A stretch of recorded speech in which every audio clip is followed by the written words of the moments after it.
rella jumbiti falla mbamye fanani usakole la togako falla goni fanani usamba rella jumbiti falla mbamye fanani.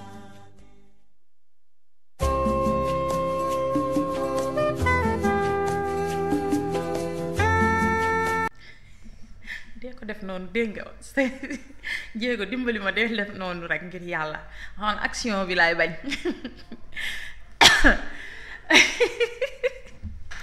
action bi daal laay bañ non mais yow dama laa bëgg Sidi ayca ñu ñëw ci source a nan la xëyee tey nouveau membre de la fondation Mo Ibrahim voilà Macky rejoint le groupe Cercle Restreint loolu journal bi xëy na si waaye tamit xëy na wax ci Ndeye Khady Ndiaye tam li mu wax bari na démb oublié par les nouvelles autorités malgré ses déboires dans l'affaire Adji Sarr coup de gueule de Ndeye Khady Ndiaye noonu la ko journal bi tuddee libération de 312 policiers adjoints volontaires par le ministère de l'Intérieur ça râle chez les déflatés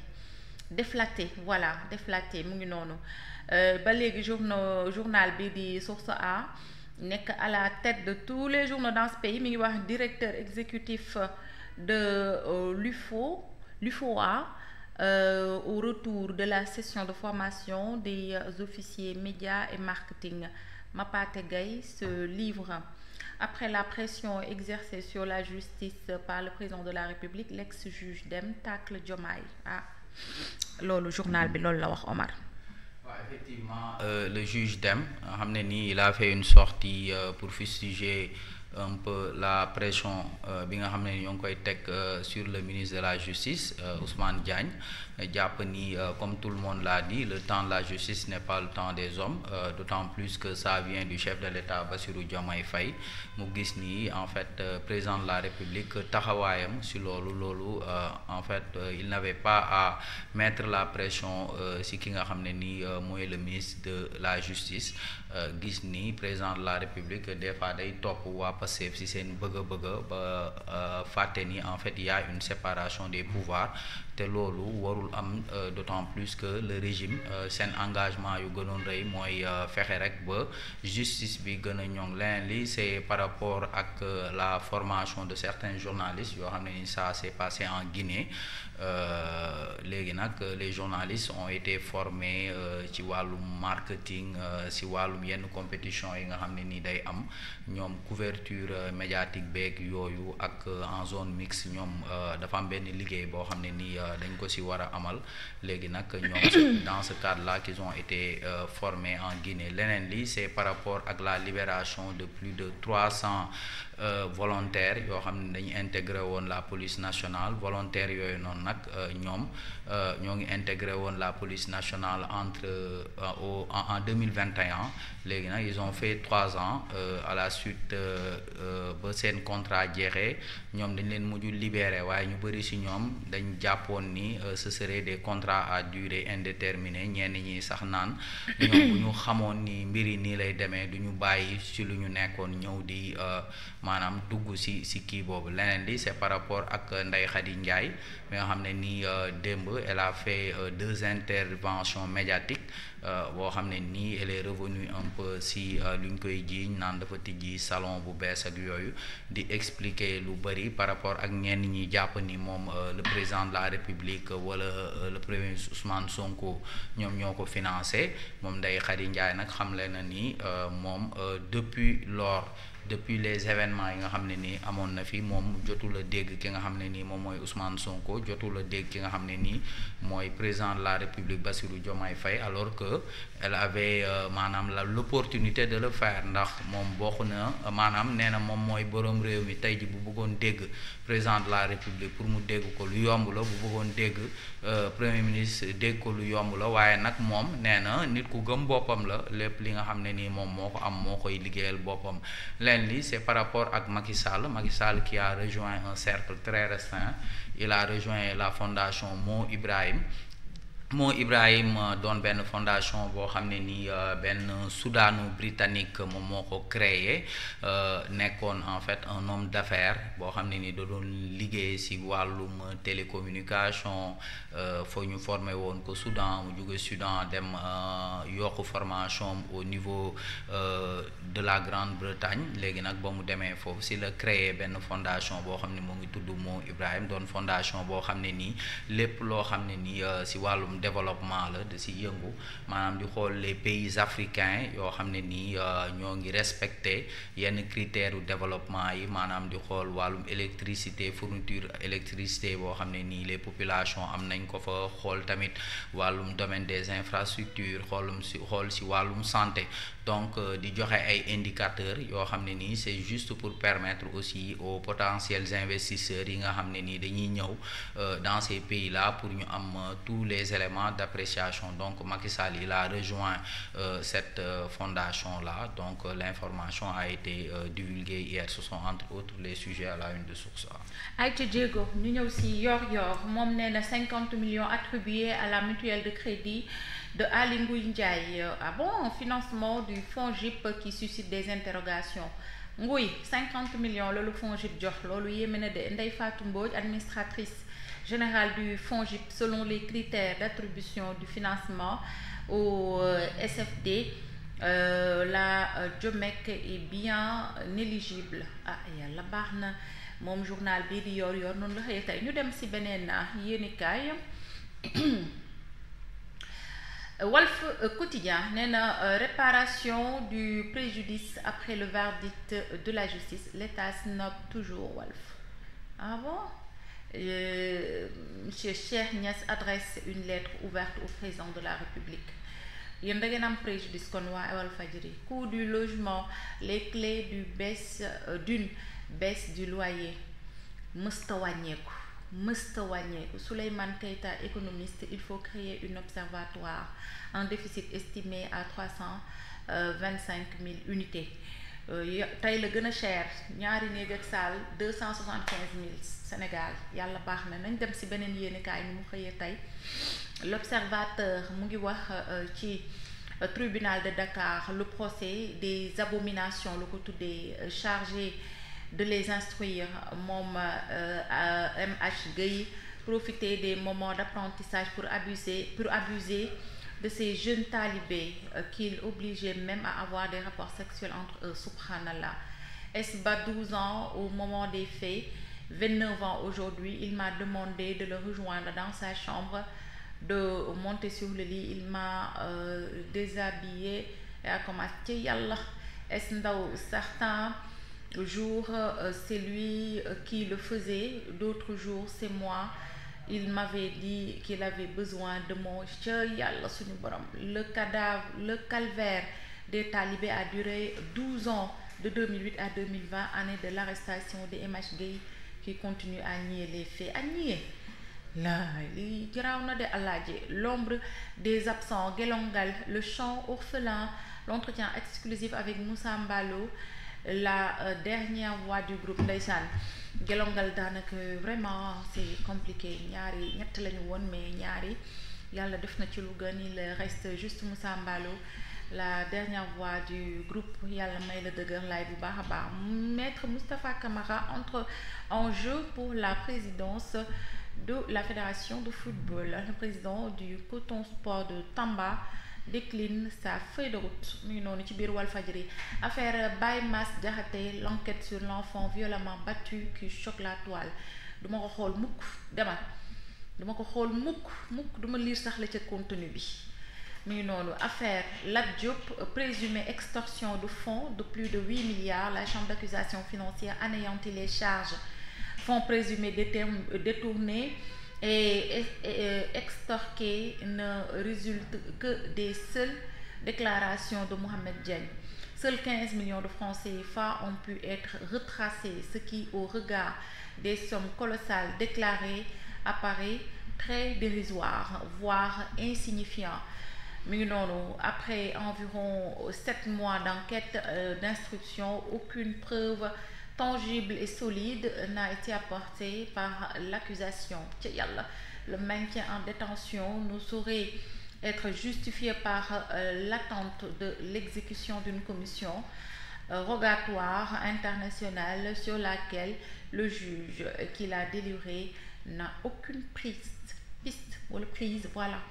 Yàlla baax na de lat foofu la ñu mujjee ak moom nee nañu fonds yi ñu ko doon toppee loolu gisuñu ni dëgg la. déclaration Mohamed Dieng dong la ñu ca am 15 millions dong la ñu retracé bokkut ak koppar gu bari bi toll ci milliards yi nga xamante ni tudd nañ ko te wax na tamit ne ginnaaw juróom-ñaari weer yi nga xamante ni seet nañu wër nañu amul benn preuve boo xamante ni bu dëgër mën nañ ko teg sur la table pour que moom Lat Diop ñu ni dëgg-dëgg accusation yi fondé na téye ko nag en détention nekkutul lu juste d'après journal bi loolu daal la xëyee tey moom Les Échos def na ko page bu mag di ngeen ko fekk ci page 5 ci Les Échos. ñu ñëwaat ci beneen yéenekaay jéego après Les Échos on a Libération moom les homosexuels européens dragués invités au Sénégal puis séquestrés par un autre homosexuel et ses présumés complices gisagoo leen dara sax homosexuels yi dinañ fi ñëw nu mu leen neexee di dugg ak a génn.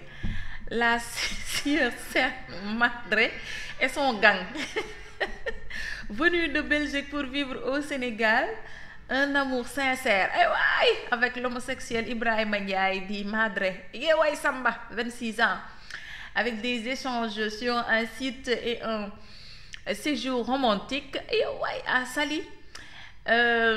À son arrivée, Alain Jean-Jacques Maty, 68 ans, conduit dans un appartement à Ngor puis séquestré. Une rançon de 7 000 € réclamée à son frère basé en Belgique. mu yéen a am fit xam góor jigéen du bokkul nekk góor jigéen rek dafa boole nekk bandi day nekk góor jigéen ba pare nekk bandi.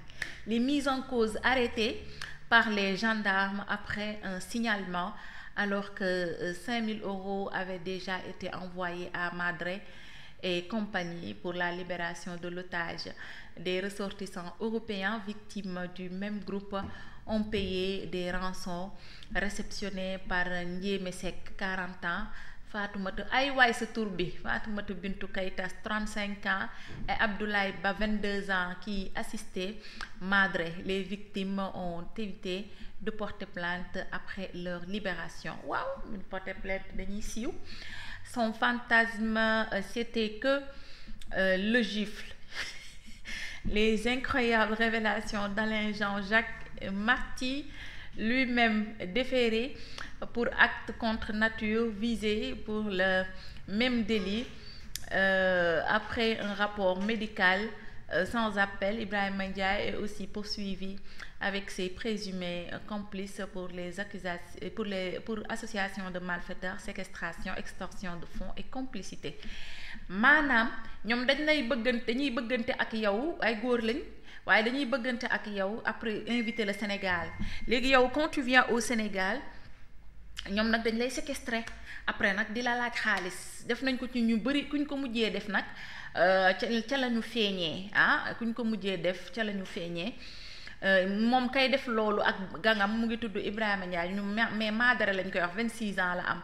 Ñoom nag groupe lañu ndax ki ka daan assister moom Madre moomu di Ibrahima Ndiaye Fatoumata Bintou Keïta la tudd sa tur wi Abdoulaye Ba ñoo ko doon assister. Victimes yi nag bëri woon nañu te am nañu ci bëri ñoo xam ne jox nañoo fay sax ba dellu mais buñ leen libéré ñoom dañuy rusa ndeysaan porter plainte mais daal jàpp nañ leen ba déféré nañ leen yàlla ba jéego. Ñii dañuy dugg nu mu leen neexee yow tam nag dañoo toléré góor jigéen ñun dañoo toléré di yàlla baax na demal comme c'est tolérable que yàlla baax na. Tribune, décision de mettre fin au contrat de la première cohorte des policiers adjoints volontaires.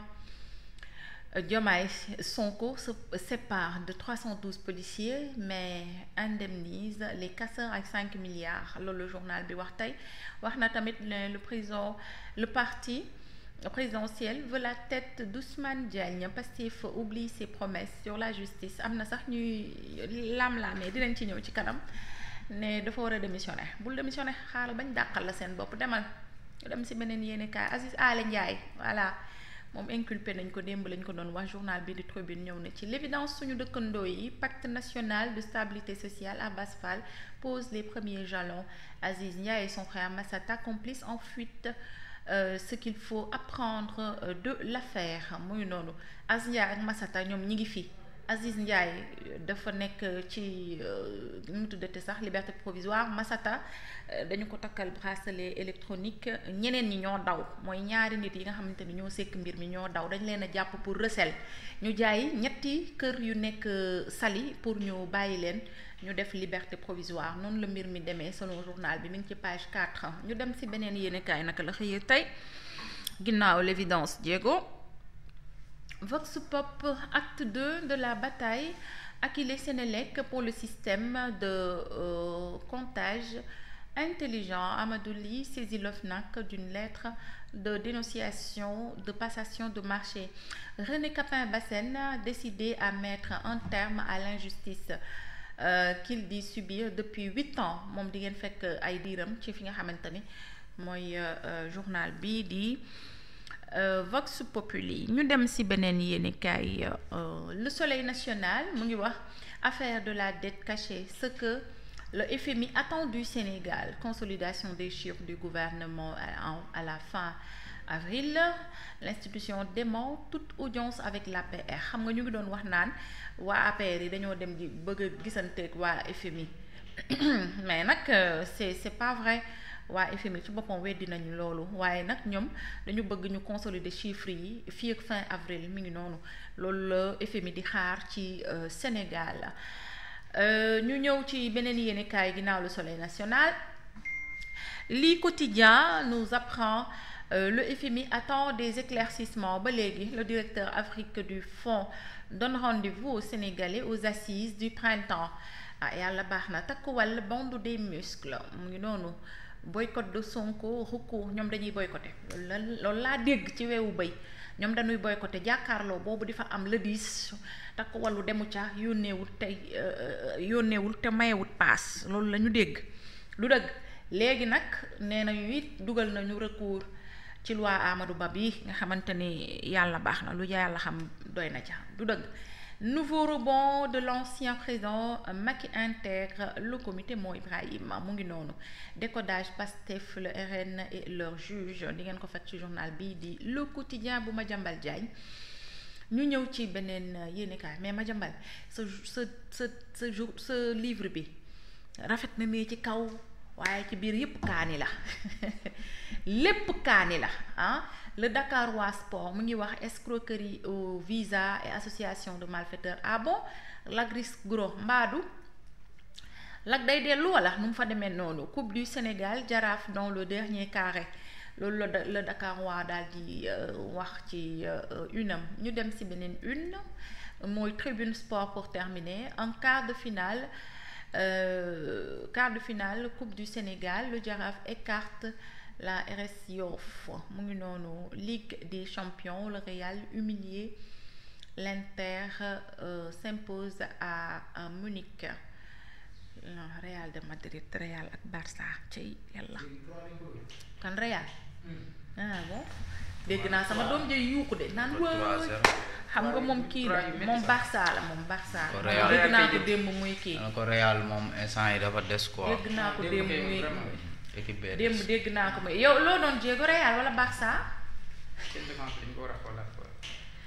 hein non du défense bi rek c'est que seen attaque bi Barça ko Real ay jamono man gis nga sama famille nga bokk quoi amul sama taaw bi moom tam kii la attaquant de pointe Lamine Yamal waaw moom Barça la bokk du dëgg démb daal dégg naa ko mu naan waay kontaan ba bëgg a dee ndekete dañoo dóor Real moo tax yéen ñaar seen ñaari équipe bi derby la yàlla baax na 9h50 may ñu virgule Diego ñu daal di ñëw ci la dernière partie de cette émission.